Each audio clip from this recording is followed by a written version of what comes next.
Hey guys, what's up? Today we're going to be taking a look at the Cubicle Square-1.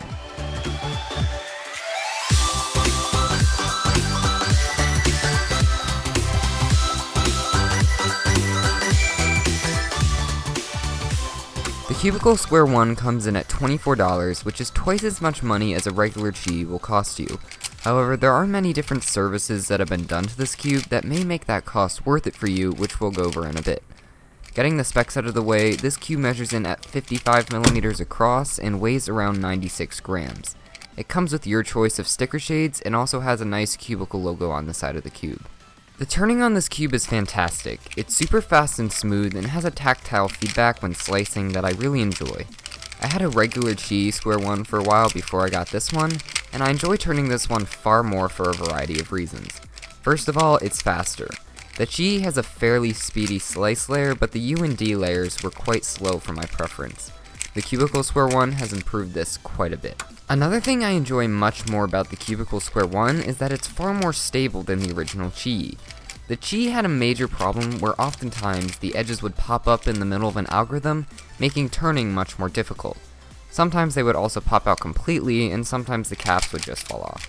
Overall, it was just a pain to deal with, and the Cubicle Square-1 has fixed this for the most part.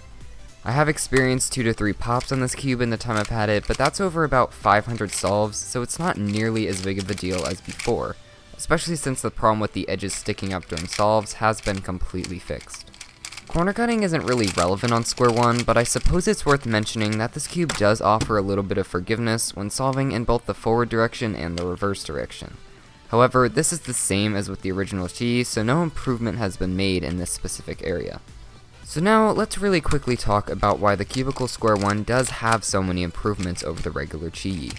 This is because unlike most cubes from the Cubicle Pro Shop, the Square-1 that they sell hasn't just been lubed and tensioned, it's been completely modified with what is known as the low mod. Basically, the low mod consists of 3 parts. The first is to bond some of the core pieces together with PVC cement for the added stability that I mentioned before.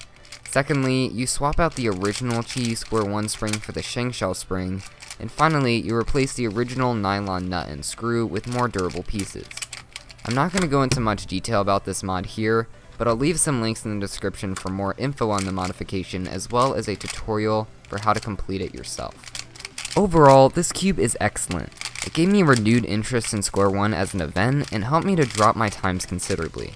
There's no question that this cube is better than the regular Qi, but is it really worth the extra $12? Well, I can't speak for everyone, but I'm extremely confident that this is 100% worth it for people who want to get into Square-1, but aren't familiar with the hardware and design, or are worried that they might mess up their cube. This is exactly how I felt when considering performing the mod myself, and is the reason I opted to go for the Cubicle version of this cube instead. Additionally, they did an excellent job of lubricating this cube so that it was basically ready to go straight out of the box after I loosened it up a bit. So that's it for this review of the Cubicle Square-1. If you have any questions, be sure to leave a comment down below and I'll try to get back to you as soon as possible. If you'd like to see how this cube performed out of the box, I'll leave a link down below with the unboxing of this cube. Finally, the link to purchase this cube is in the description below as well. Thanks for watching, and I'll see you in my next video. Bye!